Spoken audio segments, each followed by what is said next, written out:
You're watching Oilers Nation Everyday with Tyler Yaremchuk. Your one-stop shop for all things Oilers.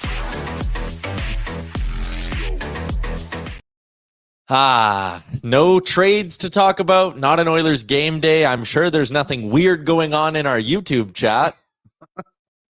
Let's get into it with the lead.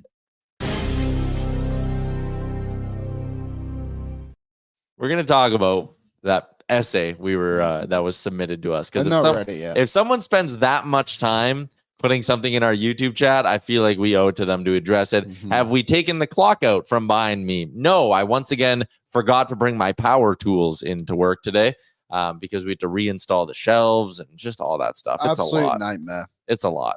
We're not built for this. You know what? If you're a good friend, maybe tag me in some tweets tomorrow at like 10:40 and be like, hey, Tyler, don't forget to bring in your power tools to work. If you're also a good friend, leave a like on the video. Yeah, do that. We haven't set a like goal in a while. Mm-hmm. And I'm going to throw it back a little bit. 109 is the like goal today. Why? Why not? That is my question.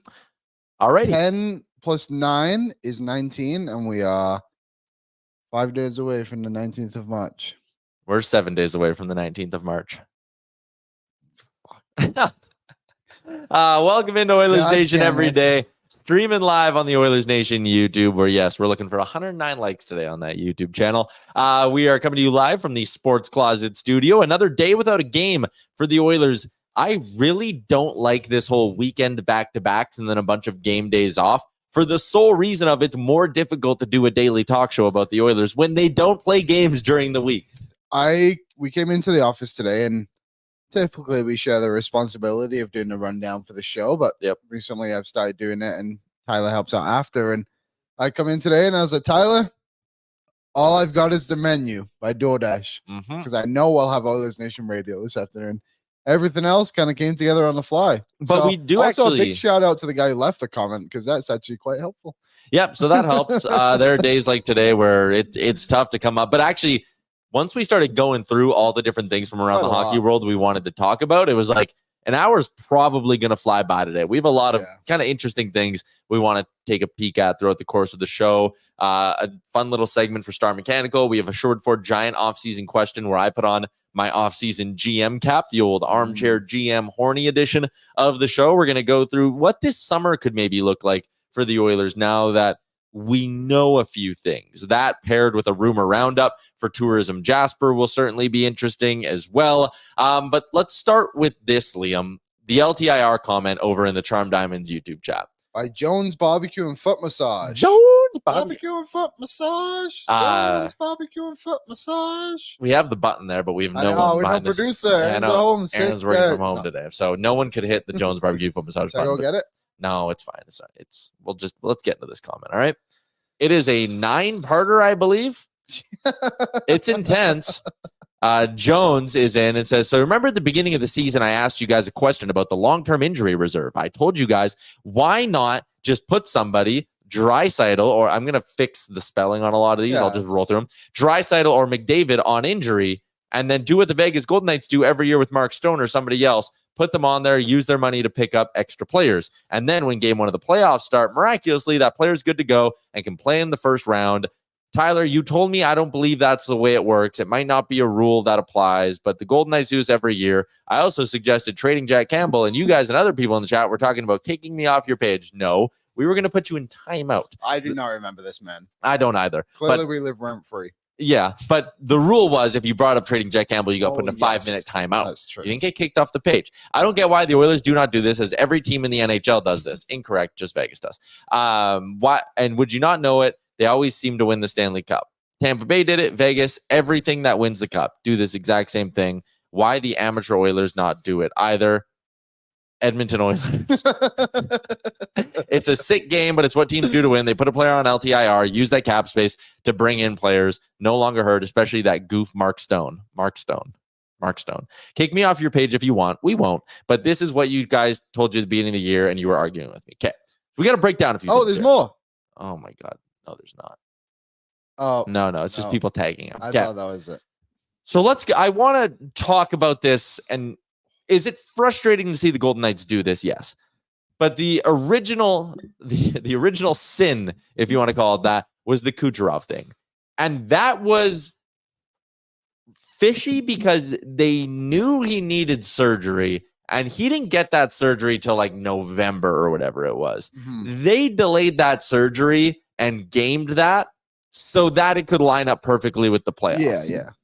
And, Nikita Kucherov, to an extent, would have had to agree with that as well and do the whole, I was debating if I wanted surgery, blah, blah, blah, blah, blah. Okay, I get that. That one was fishy, though, because of where they delayed the surgery to. But it's worth remembering with Kucherov, he did have surgery. They didn't make that up. And you need a doctor's sign-off. The NHL, as much as we like to sit there and laugh and be like, what a joke league, they do some due diligence in this whole process. Nikita Kucherov actually had a surgery, and the timeline was the correct timeline for that kind of a surgery. The Lightning just delayed when he needed the surgery. Okay? The Vegas Golden Knights now, Mark Stone's gone on LTIR to end the last 3 regular seasons, I believe. Yeah, one year they missed the playoffs. They missed the playoffs the year they got Eichel. Yeah, because they had Eichel and Stone on LTIR.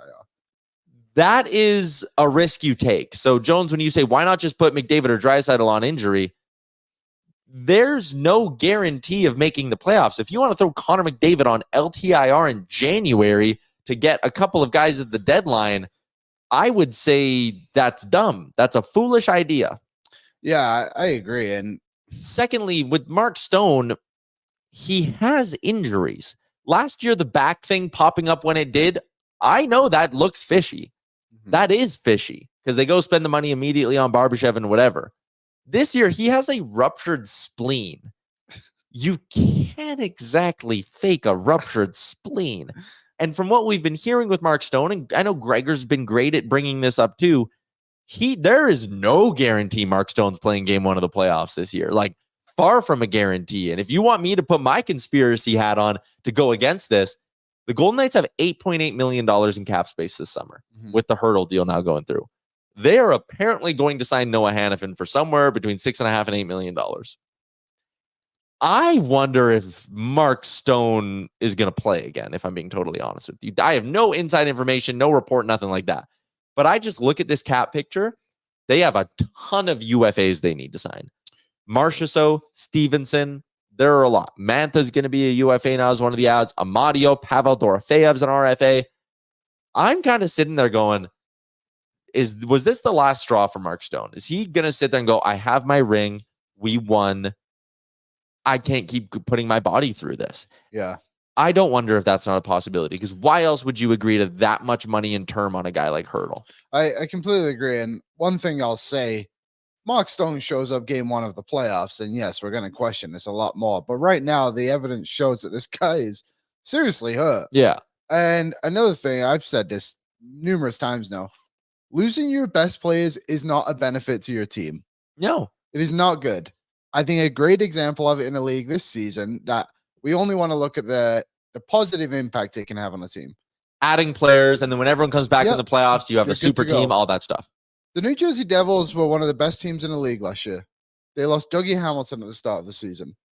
And they literally have not recovered from losing him, and they're probably going to miss the playoffs because they don't have one of their best players. It's not always good, people. Like last season, yes, maybe the Oilers could have given Evander Kane maybe an extra month on LTIR, but also like it didn't work out. And then the Oilers got Evander Kane back sooner than they needed to, and they got better because they had Evander Kane back in their lineup. Like, I get it, and I understand the frustration, and it's crazy that he's Mark Stone again. But it's also not that crazy because he's had the same injury for 3 years.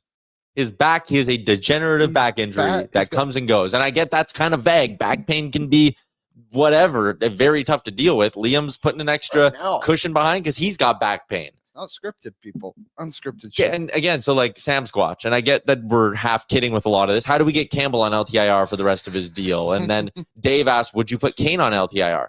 But they're not injured. He's not hurt. This is not an optional thing. You don't just get to sit there and look at a guy and go, ooh, let's LTIR that guy. Let's just whoop, park him over there for a little bit. They need to be hurt. And guess what? If it was truly as easy as just making shit up, every team would be doing this. So as much as Vegas absolutely takes advantage of the system that's in place. If it was as simple as making it up, there'd be 9 contenders every year who go, we have a guy worth 10 mil on LTIR for the rest of the season. Yeah. Like part of this also for Vegas is a little bit of luck that this keeps happening to them. In a way, yeah. I think another example of a negative, and granted, not as good as a team like New Jersey would have been, but like Washington, thinking they had Backstrom back this season. If he had just said at the start of the season, like, hey, like, I'm going to get my surgery, then they have, like, what is it, 9 million to play with? Yep. But now it's like, they're not even sniffing the playoffs. Granted, they probably wouldn't have been, but it's not all rainbows and butterflies. Yeah. But it looks, it's just because it's Vegas over and over again. And I totally understand it. And then, like, we get close to the deadline. It's like, oh, Alec Martinez, either out for 6 weeks or out for the season. We haven't decided yet. And he's just like, damn it. Mainlander Tim says they need to be hurt. Tyler sounding like he's requesting action from us fans next year. No, wink. I'm not saying hurt players unless their cap hit is significant. No, we're kidding. It's not that they're not hurt. They're milking it as well as the timing. They are. They totally are. Yeah, there's no denying that, Paul. Like, but I think what maybe gets lost a little bit is like, they're milking it for maybe a week to 10 days. They're not milking it for 3 months. And that's where I'm talking about the luck and the circumstance of it all, Yeah. Can I also say one thing to maybe close this out? The Edmonton Oilers are a very good hockey team, and they can beat the Vegas Golden Knights with or without Mark Stone. The Oilers brought them to Game 6 last year, and they did not play well.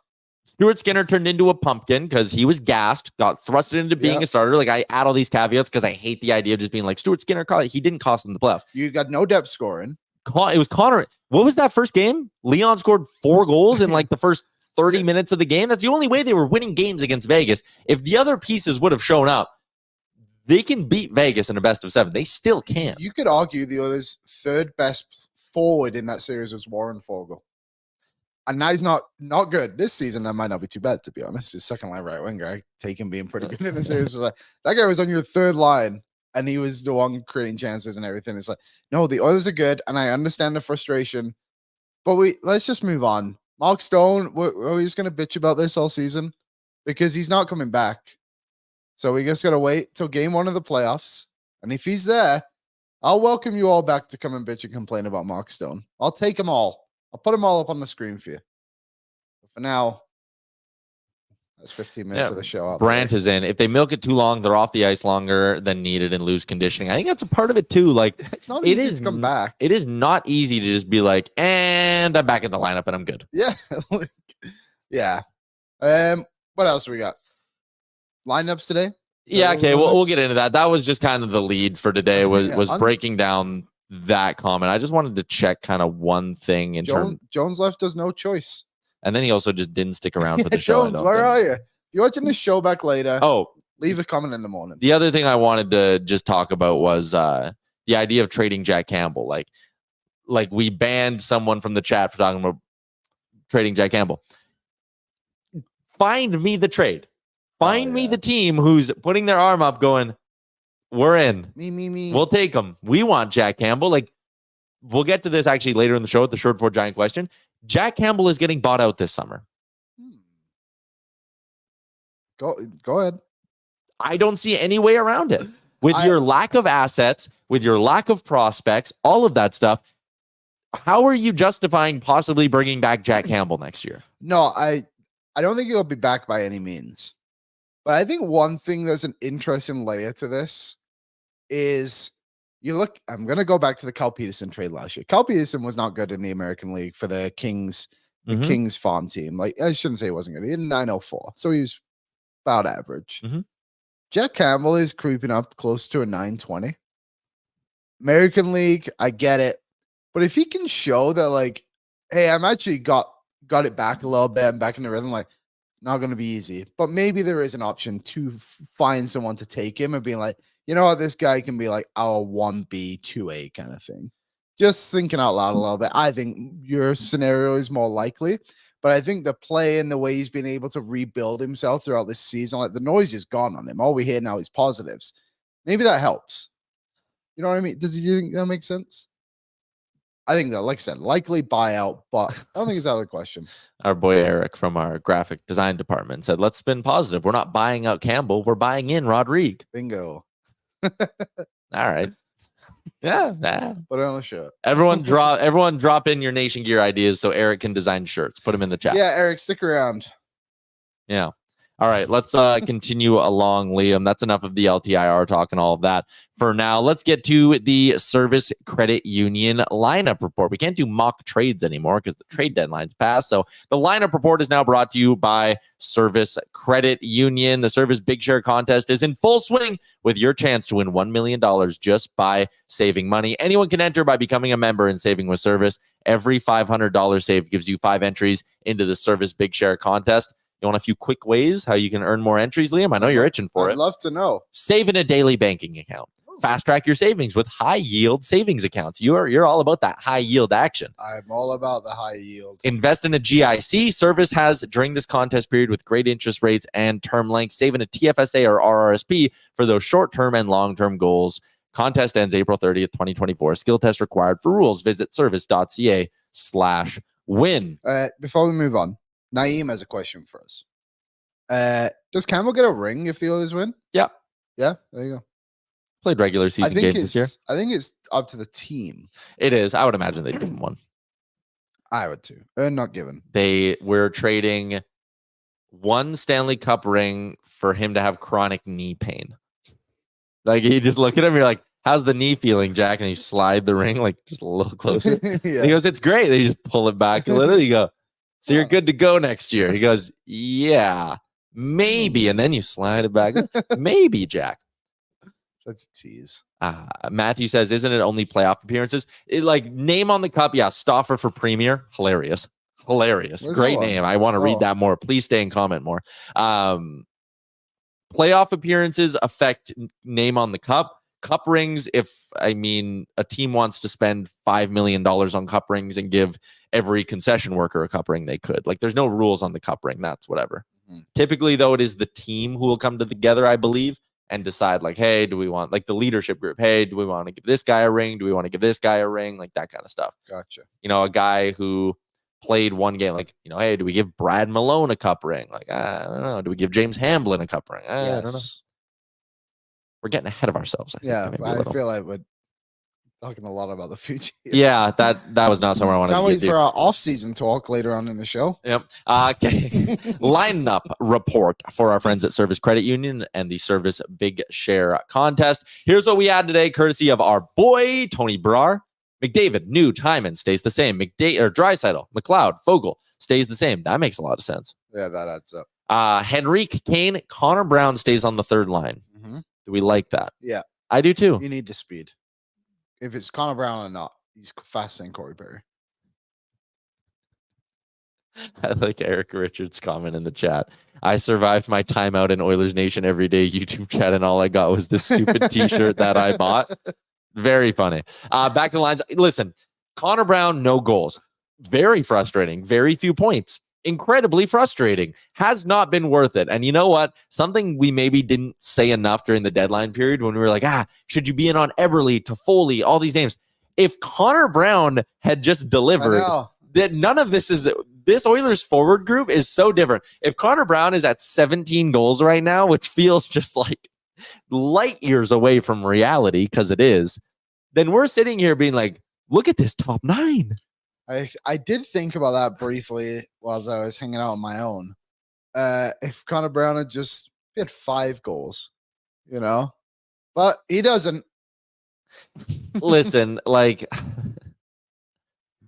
I know, and who is in your final buzzer? Don't justify that guy. I'm not. I don't know what we're supposed to do anymore. Like, he's here. They clearly want him to be part of this roster. Yeah. He's on the team. And Bart says, Brown is disappointing, yes, but still a value defensively. Yes. Sure. I just don't know what to tell you anymore. Yeah. But what if Connor Brown becomes the Fernando Pisani of our playoff run? Let's hope so. Doubtful, because his release is about as slow as molasses. But maybe. Yeah. I don't know what to say. You can't. Connor Brown, and I get it. Final buzzer, like, It's very frustrating. He has done nothing for us to be like, boy, oh boy, that guy deserves to be in the lineup every night. From his offensive game, penalty killing is good. I think we can all agree with that. Yeah, Mike D, when can we get a Tony Brar interview? On this show, call the Oilers. I was going to say, Tony's in. I'm sorry. I don't need to be getting anybody in trouble. Let's keep moving along. We do love Tony, though, and we'd love to do some summer content with Tony at some point. All right. Derek Ryan out, or Sam Carrick in on the fourth line. So that means the fourth line is Carrick, Yaremchuk, Perry. This is 2/3 of what I'd like to see the fourth line be for game one of the playoffs. It was what? Sorry, 2/3? 2/3 of what I want the fourth line to be in the playoffs. You want Holloway? I want Holloway, Carrick, Perry. So if you were to do that and you had both Yaremchuk and Ryan out of the lineup, who would be your penalty killers in this scenario? Brown, Carrick, Henrique, McLeod, Nuge. You'd still have 5 penalty killers. And you can rotate playoff time. You could rotate in McDavid and Draisaitl if you needed to. They probably would rotate Draisaitl to take draws. Win draws. And so that's your kind of 6. You probably don't need more than 5. Like, how many do they run right now? Is it 6? Because it would be Yaremchuk. Let's do this lineup. I actually don't even know. Yaremchuk, Brown, McLeod, Nuge. I'm going to pull up the numbers real quick here. But I would love to see Holloway in this lineup with that fourth line. I think Holloway, Carrick, Perry could actually do some stuff. I do too. But the thing is with Dylan Holloway, he needs to be in Bakersfield and he needs to score some goals. But he does when he goes down. No, I know. And that's why I'm glad he's there. He needs to continue to grow as an offensive player and not just be a buzz guy. You know, he needs to get his playmaking, his abilities back into his game. And I think he saw them through spurts in the NHL, but more often. And I think that Carrick, Perry, Holloway line could be quite effective. You know, the veteran, the tough guy, and then the young buck with speed. Yeah, who just injects some speed into that. Okay, the penalty kill minutes from last game. The Oilers were shorthanded 3 times. McDavid only played 4 seconds on the PK. Draisaitl only played 19 seconds. Fogle 22. McLeod only 37. Henrique 55. And then it was Nuge for 1:31. Ryan for 2:28. Yaremchuk for 3:31. Brown for 3:39. So if you were to swap out Ryan and Yaremchuk, you would basically you'd be hoping, Derek Ryan for Carrick would be the one swap, and you'd want to trust Adam Henrique with more PK minutes. I think that's doable. I think this is a lineup, swapping Yaremchuk for Holloway, that you can run in the playoffs. We got a comment in here over in the Charm Diamond Center's YouTube chat who said, it was from AJ, who said, I want to see Stetcher in the top 6 for a couple of games. Who do you move out if that's the case? It's Cody Ceci. There's no way they're health bombing Cody Ceci. No, which is wrong. But I agree. I completely agree. I said it the other day. It's going to be Vinny. It's going to be Vinny, 100%. And I think what it'll probably take at this point is, someone getting injured, sure. That would obviously change things. But what it'll take is Vinny having a bad game and then them going back to nurse Ceci, and then you'll see Stetcher go up with Kulak. It's the easiest way to go. Yeah. It's the wrong way to do it, but it is the easiest way to go. If it was on merit, Cody Ceci would be sitting for a game. 100%. He is the worst defenseman of that 6. And quite frankly, I don't think he's that close. And I think I agree with you. Stuart Skinner in the starters crease at skate today. Right call? I think we decided right call. This month, it's very easy for the rest of the month to go 2 Skinner, 1 pick, 2 Skinner, 1 pick, 2 Skinner, 1 pick. For the rest of the season, I think Pickett will get a minimum of 7 games the rest of the way. I think depending on where the Oilers are at here with their playoff push towards the end of the April schedule will dictate on how many games. But like 2 games for Skinner here. You can't have him going in cold against Colorado. That's just not a good idea. And that is a big game. Okay, so if you were to go for the rest of this month, 2 Skinner, 1 pick, you'd go Skinner gets Washington, Colorado. Pickard gets Montreal. Good game to put him in on home ice. Skinner would then get Buffalo, Toronto.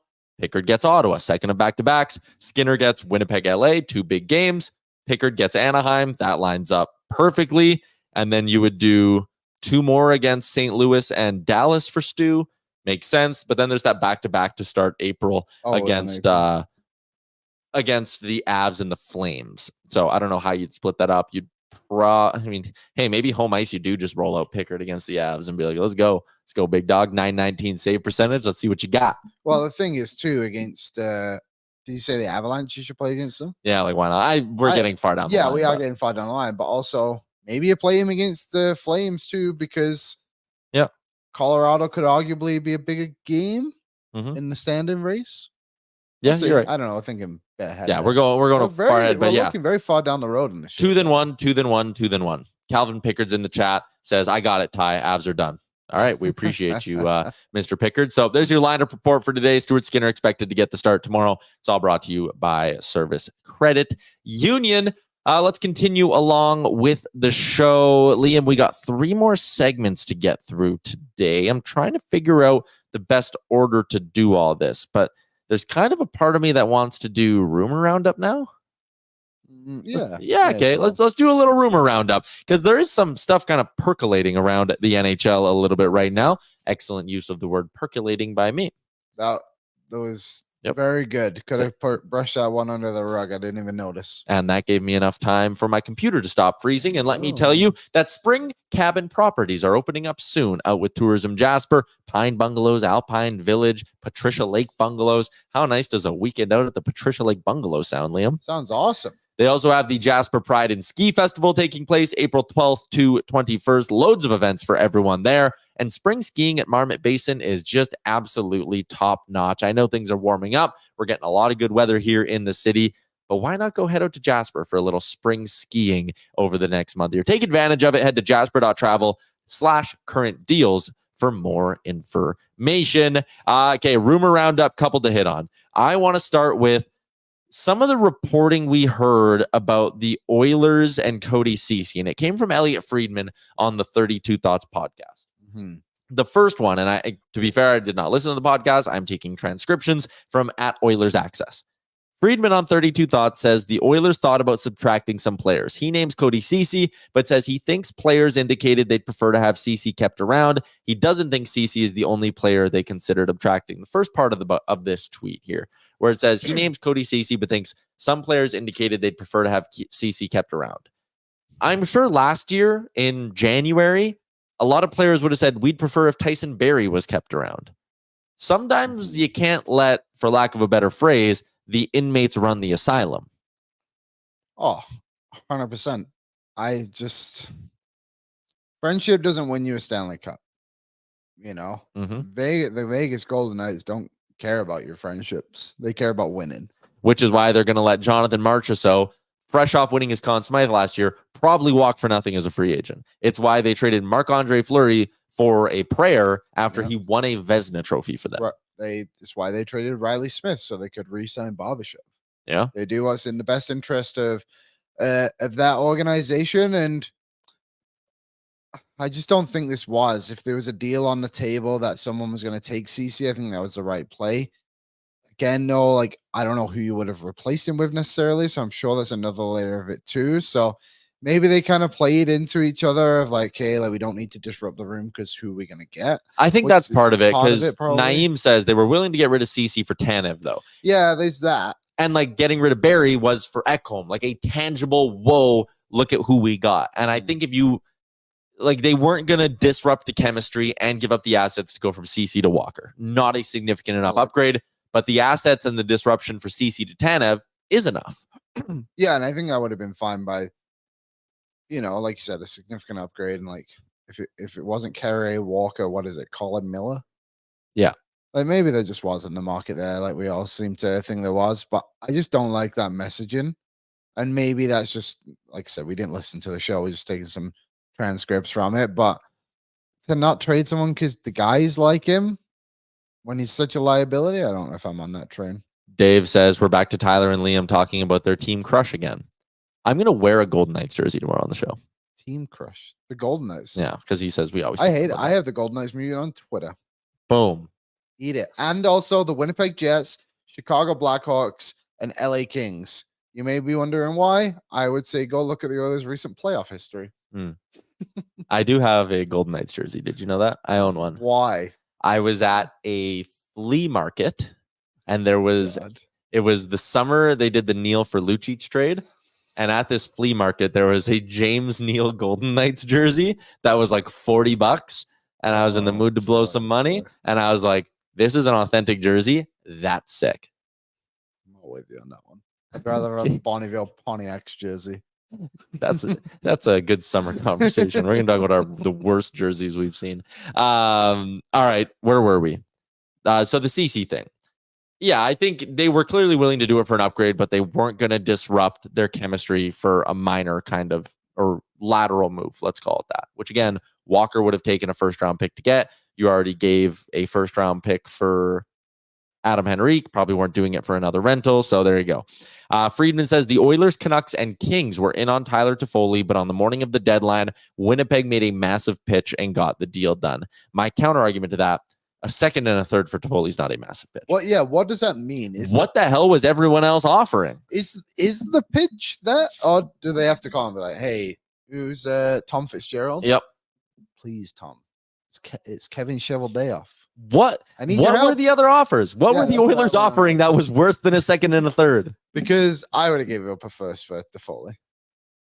Yeah. Premium rental. But the other layer of it too is the Oilers would have needed a third party involved. They would have had to go and find somebody else as well to take it. And maybe that's why Winnipeg got ahead of it over LA and Edmonton, is because like, we don't need the third party. We can take all this money if you just give us 50% retained. Where Edmonton is like, okay, but you have to go call a third party. No, we do whatever, however it works, right? I mean, I'm sure that was part of it. Yeah. Dave is in and said, damn it, it skipped right Evan. Yeah, Evan's also in. Okay, we'll go to Evan. CC and Brown don't deserve to be in this lineup IMO. Broberg and Holloway replace each of them respectfully. Probably. I don't know. Yeah, I'd like to see more Broberg, but we're not getting that. The only problem is those two are right-handed shots, and Broberg and Holloway both left-handed shots. Yeah. Kind of messed with that a little bit. But they're better. I'm not denying that. Dave is in. I think lots of it has to do with needing a seventh defenseman. Trading CC would have left us with 6 and an uncertainty of finding a 7th. Yeah, well, the only CC trade you could make was one where a D-man comes back, and then you probably still go get Troy Stetcher. Maybe you don't make the Stetcher trade, and you get Toffoli and Colin Miller. Colin Miller's 1.8. Yeah, he's cheap. You could have done Miller and Toffoli for a first and CC, maybe? Maybe you could have. Or maybe you could. Mock trades are back.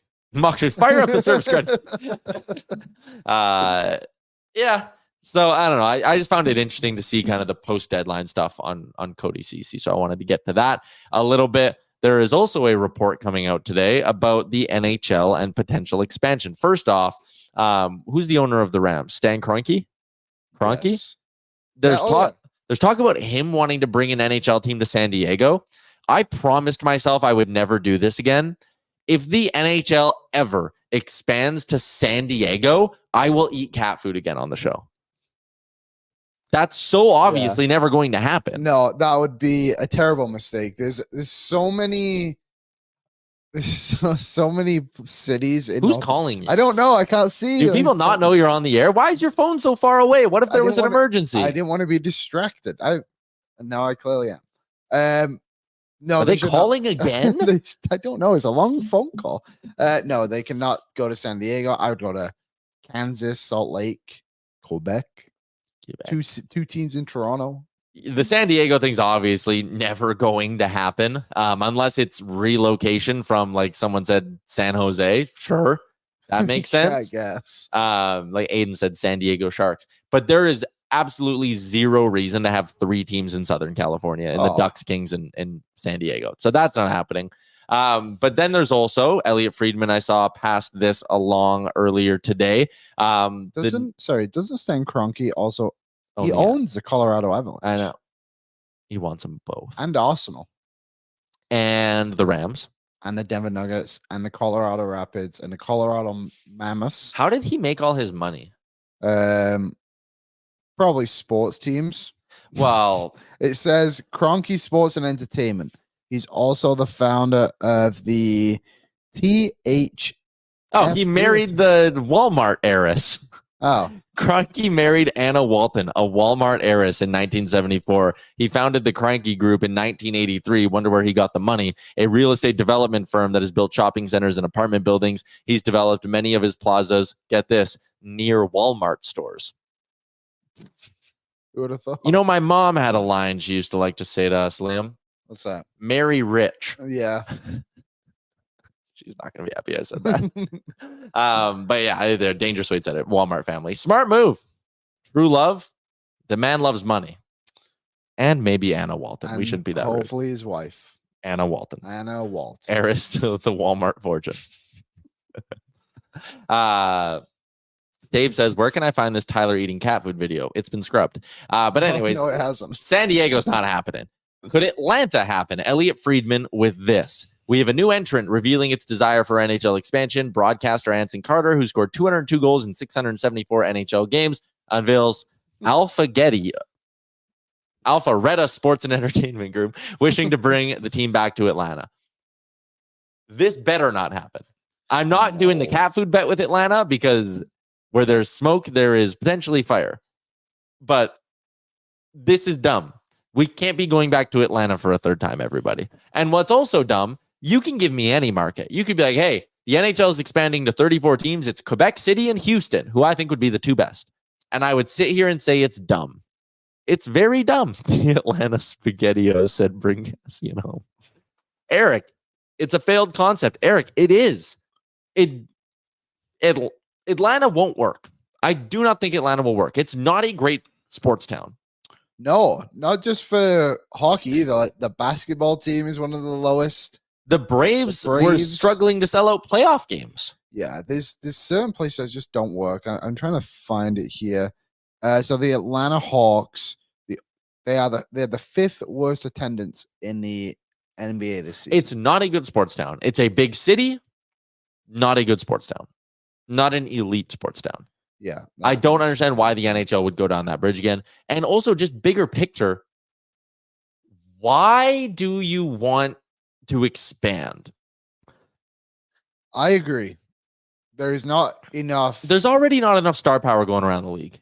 Yeah. I think generally the product right now is good in the NHL. I'm not trying to say it's not, but going to 34, having to go, like, imagine let's call them whatever, top 50 players in the American League. If they were all in the NHL right now, like, I just think it'll weaken it too much. And Maynard Nugent Spivey, expansion fees, $1 billion. I get it. If you're the owners and you're sitting there going, we're about to get $2 billion in expansion fees, or somewhere between $1 to $2 billion in expansion fees, it is very hard to turn down. But then you're sharing revenue a little bit more. Yeah, okay, revenue's higher. I get that, sure. But why not figure out the dead weight before we do all this? Yeah, I completely agree. I think. Okay, keep going. Sorry. I was going to say, like, the NBA is the one that needs to expand. They have superstar everything. They've actually probably pushed the limit of it. Mm-hmm. They need to get moving. The NHL has arguably expanded too quickly the last few years. Yep. I think Seattle and Vegas have done fantastic jobs coming into the league. But did you really need to move to 32 teams? I think 32 is a nice even number. I think it's a good number too. I also think 30 was great. 32 can be divided into 2 equal 16-team conferences, which create 2 equal 8-team divisions. If you ever wanted to go NFL style, you could do 4-team divisions, all that stuff. 34 divides into 17. Very awkward. 17 doesn't divide into 2 even numbers. Yeah. Very awkward. 34 is pointless. It's so dumb. And, Cole says owners want extended playoffs, think it'll happen sooner than later. But in the NHL, like, the best part of the NHL playoffs is round 1. And you're going to mess with that by saying first place gets a bye. We're playing a number 3. There is a way I think it can work without really hurting the best part of the playoffs, which is the first 4 nights of round 1. First 4 games of round 1, I'd say. Yeah. When everything's happening, every night there's 4 games. It's electric. If they wanted to introduce a play-in, I think I'd have time for it. I don't think I would. No? I just think you lose the fun of trying to chase the 8th seed. I get that. Because what would it be right now? So let's just say it goes 1 to 8. Yeah. You would have, what do they do in the NBA? I think it's 12 to 9. I don't know. It would be like New York, Washington, the Devils in the East, Mm-hmm. and then in the West it would be St. Louis, Minnesota, Seattle. Do you want to see any of those teams? Like, I quite frankly could live without seeing the Washington Capitals take on the New York Islanders. So here's one way I think I would do it. And it is, if you were top 3 in your division, you're in. And really incentivize those division spots. You are going used to. Yeah. They used to be the top 3 teams in each conference, right? So if you're in the top 3 in your division, you're in. You're getting a best of 7 round 1. If you're a wild card team, you got to gut it out a little bit. But the way I would do it is Minnesota would play St. Louis it's like right now, right? They are wild card teams 3 and 4. So they're the 9 and 10 seeds. Okay. St. Louis plays Minnesota. The winner of that goes and plays a best of 3 in Vegas. All 3 games in Vegas. Are you asking me? Yeah. Do you like that? No, I don't think teams would do that. I don't hate it, but I just don't think the teams would accept that. It would give. So one thing, to it would lose 3 games of revenue to 2, whoever would the home advantage team be. Home team gets 2 games of gate revenue. That's a couple $1 million. I think the way that in would each work conference. is you do a one and done. So it's got to be like Mini plays St. Louis, winner plays Vegas. Maybe that team has to beat Vegas twice. That could be an interesting way to do it. Like that, maybe. Yeah, that's maybe a way to go about it. One and done kind of thing. You got to beat Vegas twice. Actually, I don't hate that. You got to beat them twice in their barn, and then you can steal their seed. Yeah, it might not be bad. And then you'd also have the built-in travel. Like that'd be, I mean, you are to an extent, if one of those super wild card teams you're calling it. Do you see Lance's comment? Yeah, Are you asking me, the co-host of the show? It didn't feel like you were leading into a question. But if you were one of those super wild card teams, you are so far behind you're being buried to have to sit there. Like, let's say in my hypothetical setup here, and maybe we can put a poll in the chat. Do you like my idea? Minnesota would have to go to St. Louis and play them in a 1-game straight up elimination. The winner of that game, game 83, would go and have to beat Vegas twice in their barn. You'd have to win 3 games in a row to get into the playoffs just to play the number 1 seed in the conference. It then adds a little bit more incentive to be the number 1 seed in your conference, because you are going to potentially get a battered and bruised team, a team that is coming in gas. They've been on the road for 10 days already. Like, it's a grind. And if you're the last seed, Vegas, all you have to do is not lose twice at home. If you lose twice at home to a team that just played 2 nights earlier in St. Louis, then you don't deserve to be a playoff team. It incentivizes the 1 seed. Right now, if they were to do it, there's no playoff race in the Western Conference. It's cooked. It's over. No one's catching Nashville. No one's catching Vegas. No one's catching LA. But if we were to flip this, think of the races it creates. Teams fighting for the 1 seed, because not only do they want home seed in the playoffs the whole way, home ice in the playoffs the whole way, you want to play that team that's getting beat up, having to go through the gauntlet of your super wild card round. Okay. Mm-hmm. You would have the intense playoff race of Vegas and LA, not so much Edmonton, but sure, Vegas and LA fighting tooth and nail for that 3rd spot in the Pacific, because you don't want to be a super wild card team. You would then also have them fighting tooth and nail with Nashville, because if you're wild card 1, you're good. Right. So now you have this race for number 1. You have this race for number 3. You would then also, to an extent, in some years, not so much this year, have St. Louis and Mini trying to catch whoever that wild card 2 is, because you don't want to have to play in game 83. You want to go to the wild card round. You don't want to play game 83. You would have St. Louis and Mini fighting each other for where that home game's going to be, because you don't want the extra travel before you have to potentially go to Vegas. Right. And then Seattle's only 2 points back of Mini with 2 games in hand. Calgary's 2 points back of Mini with a game in hand. You would then have these teams going, oh, if we could just get that spot, we can sneak in and go on a miracle run. Their fan bases are invested. It's an idea. It seems very, I just kind of lost it, to be honest. Like, I was kind of not 100% sure on everything. But was I too confusing? It felt I lost track. But I also lost track when you said there's no race in the West currently. Well, there's not. There is. You Vegas has to play Seattle and Calgary in their next 2 games. Okay. They lose both those games. Vegas is the only team out of that, 6 teams, who has a losing record in the last 10. I think it's a little close. St. Louis is 4-5-1 in their last 10. 500.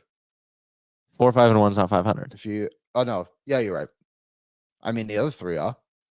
I think it's a little closer. Probably Vegas likely. But either way, could be an idea. I just don't think they should expand though. I'm so anti-expansion. It's not even funny. There you go. That's our rumor roundup for tourism, Jasper. I want to hear what you guys think of my idea because I was so in depth on explaining my idea and all the different permutations of it that I didn't really look at the chat. Let's get to the Charm Diamond Center's YouTube chat, brought to you by Charm Diamond Centers, proudly Canadian-owned and operated with more than 85 locations across the country through Charm and their sister brands. It's home of the Pro Pose. You can check out their large selection of Canadian lab-grown diamonds, mined diamonds, and you don't pay until 2025 with their instant in-store financing, OAC. For more information, go to charmdiamondcenters.com. Calvin Pickard, way too confusing tie. Okay, but it's not. Like, again, Aaron, do we have the Western Conference standings? I'm a visual learner, so I need this too. But we don't have the teams below. Damn it. But the two teams below are Minnesota and St. Louis. Okay, yeah. So the two teams below that are Minnesota and St. Louis. So when you look at just the wild card picture, let's say the season ended today in the NHL, there would be 4 wild card teams. Nashville's 1, Vegas is 2, St. Louis is 3, Minnesota's 4. Nashville's good. They're in. The 2 bottom, 3 and 4, play in a 1-game, game 83 elimination, single elimination. Okay. Winner of that goes to Vegas and has to beat them twice on home ice to move on. If Vegas beats them in game 1, done. If Vegas beats them in game 2, done. They just got to beat them once. Interesting. Okay. And then that team is the 8th seed. It could be Minnesota beating St. Louis in game 83. They go to Vegas, beat them twice. Then boom, Minnesota's finished the gauntlet and they are now your 8th seed. Gotcha. It doesn't hurt the traditional feel of the Stanley Cup playoffs. It would give the teams who have established themselves as playoff teams a 4-day break before the playoffs. That'd be interesting. I see it now. I'm getting the picture in my head. Matthias Janmark, it penalizes tanking and keeps bottom of the league games interesting. Sure, I'm in. Mainlander Tim, I'm on board. It also cuts down trade deadline sellers. It doesn't. Because by expanding the playoff window, there might be teams who are like, we can sell off a few assets and still maybe squeak in and maybe get the best of both worlds. But I do think I'm more on the side of it. It would cut down on trade deadline sellers. JBD, Tyler's idea is not that different from the NBA plan. It's really not. There's a chance Vegas has to go through the Central. Yes, there is. That's a fact. Forget playoff format. Let's get the cap to carry over to the playoffs. I think that's a dangerous game to play. Very dangerous. Nathan is in. He says Tyler needs to present this to the NHL. LOL. Blacklisted Maynard Nugent Spivey.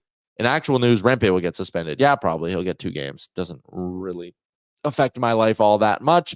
St. Louis, Minnesota, Seattle, and Calgary could catch Vegas. Do you want to bet on this? No. But because you don't believe in what you're saying. That's why. No, I do believe in what I'm saying. You said there's no race. They're not. There's 6 4 games, 6 points back and Vegas has a game in hand. I think there's a race. I think there's some big games coming up.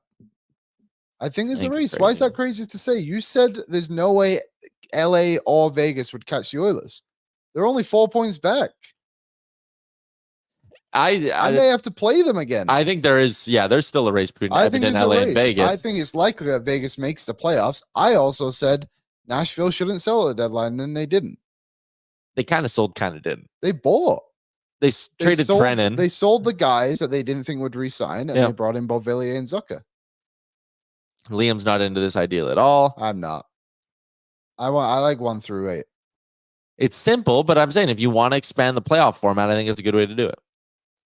It would be the end of the NHL in Canada. Seems intense. I imagine they would do best of 3. Teams want home games. That's a lot of travel, though. I don't know about that. Luck determines the outcomes too frequently, whether it's puck luck or a bad call or a bunch of bad calls. Yeah, like a 1-game elimination. But again, it's only a 1-game elimination for the 3 and 4 seeds in my scenario. Wildcard 3, wildcard 4. So that's where it's a little bit different. In baseball, though, did eventually switch to they stopped it now, best of 3, all in one team city. But I'll never forget the Edwin Encarnacion moment. Electric. It was the best. They played 162 games, and your best memory of that season was the 1-card wildcard round game. In the bases. Yeah. With his parrot on his arm. Eddie the Encarnacion. I was going to say eagle after I said parrot. All right. There you go. That is our rumor roundup for Tourism Jasper. Took a quick look at the Charm Diamond Center's YouTube chat. We rolled through. We're going to have to bump a segment to tomorrow. We have too much. Which one are you bumping? I don't know. I'll bump the offseason look ahead. Yeah. It was supposed to be our Sherwood Ford Giant question of the show. Tomorrow's a Sherwood Ford Giant game day, though. So maybe we'll dig into it a little bit there. Basically, I used Cap Friendly's tool to look ahead to the offseason for the Oilers, how much money they could have, where they could look to upgrade and things like that. So we'll do that tomorrow, but a big shout out to Sherwood Ford the Giant. We are getting into all the game day activities tomorrow. Sherwood Power Sports and Marine, key to victories, all of that stuff. I don't think Jay's around. He's still international man of mystery. He's either in Hawaii or Copenhagen. Oh, yeah. I think he's in one of those two spots right now. I think he's still in Hawaii. Okay. Well, I hope he's enjoying it. It looks lovely. And that sounded sarcastic. I actually do hope Jay's enjoying it. It seems great. I would love to be on the beach right now. Let's keep cruising along then. This or that for our friends at Star Mechanical, Edmonton's #1 plumbing and heating company. You can find them online at starmechanical.ca. Liam, earlier today on Daily Face-Off Live, we had people in the comments of this show being like, Tyler's being an Oilers hater, blah, blah, blah, blah, blah. Oilers Nation. Geez, someone just threw me off. No, the time change got me. I'm late. Damn. What? 3 days. Yeah, that's confusing. That I read that out of the corner of my eye. It threw me off an unbelievable amount. But Star Mechanical, this or that. Earlier today on Daily Face-Off Live, Colby Cohen and I each did our Western Conference power rankings. The question was, though, rank the teams in the West off who is best built to go on a long playoff run this year. Okay. I want you to pick this or that, my ranking or Colby's. Which one do you agree with the most?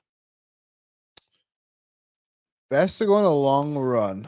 Yeah, so we've had the same bottom order. I went Edmonton, Vancouver, LA in my bottom three. He went Edmonton, Vancouver, LA in his bottom three. We were very different at the top, though. I had Dallas as one. I just think their blue line's different, or their blue line's the most complete. Blue line is solid. Winnipeg 2, because I think their forward group is the most complete. And they have the best goalie. Yeah. Vegas at 3, because I think their deficiencies are less than the other team's deficiencies.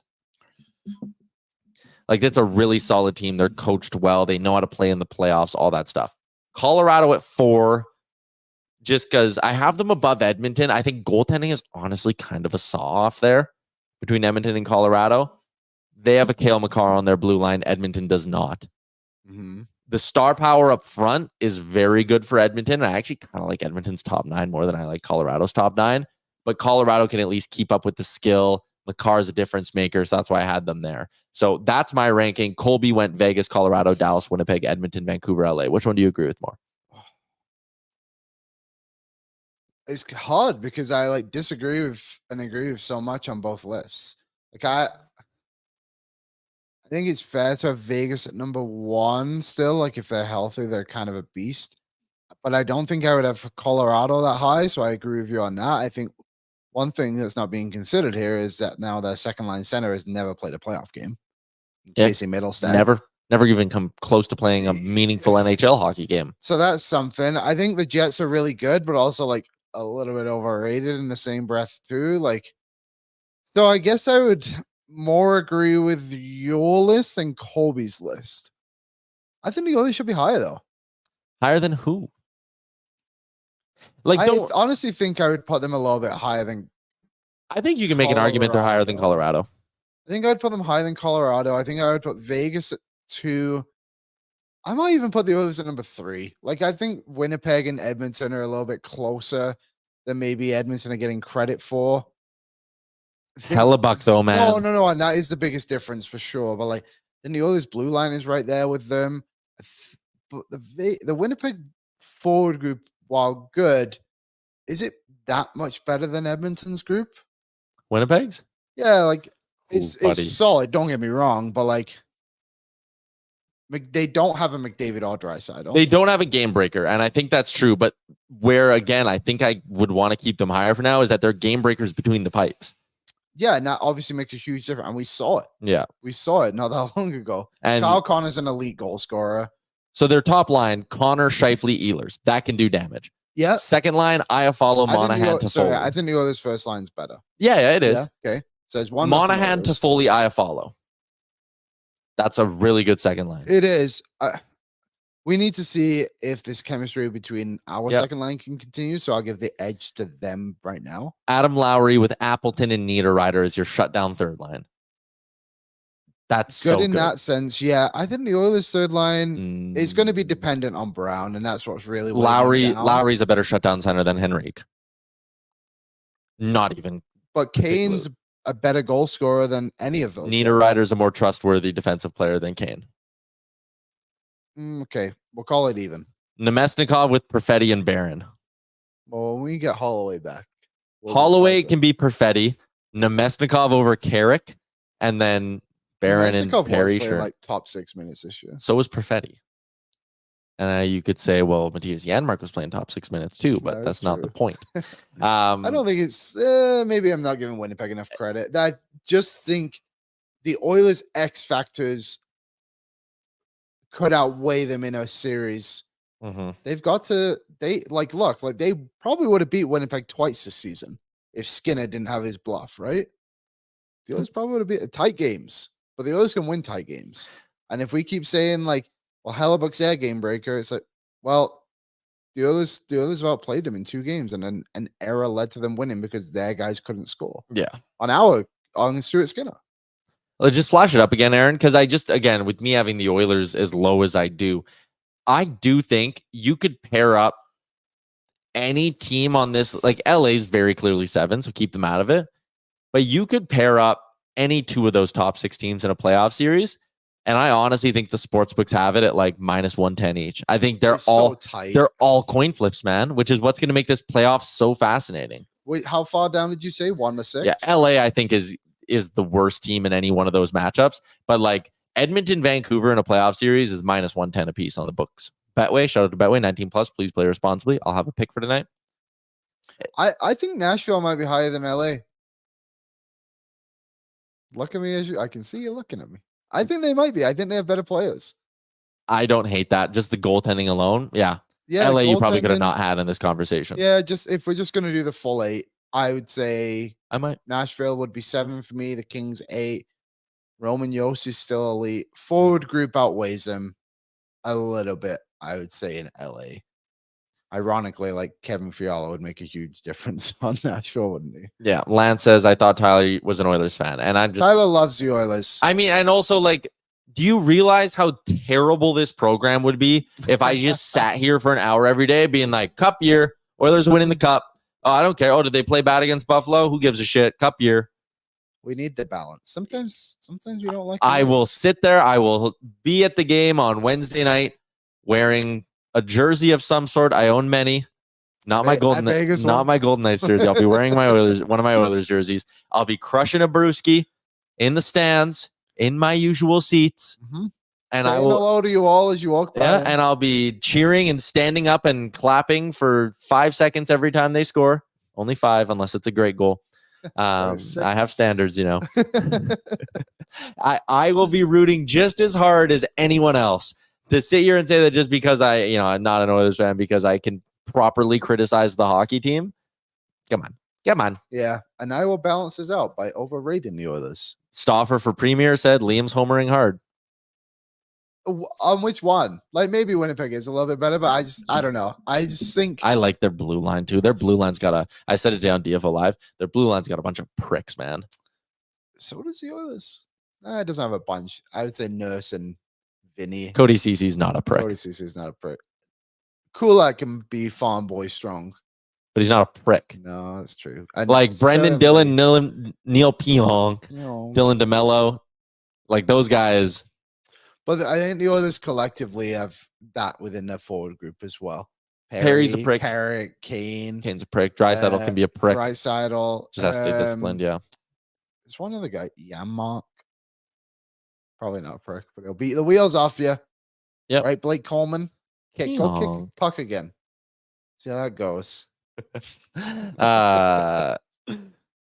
We have McDavid from Quincy, and he's holding back on scoring for the playoffs. I don't like that line of thinking.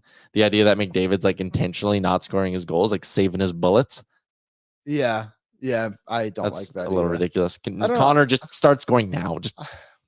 So, Aaron, if you can just pull up Tyler Singer, and I'll give my power rankings. If you give yours, and then we'll wrap up the show because it's 1:00. And we thought we weren't going to have enough. We literally, basically, we could have gone longer on rumors, and we didn't do our giant question, but go. Okay, I'll say Dallas is 1. Dallas, Winnipeg, Vegas, Edmonton, Colorado, Vancouver, Nashville, LA.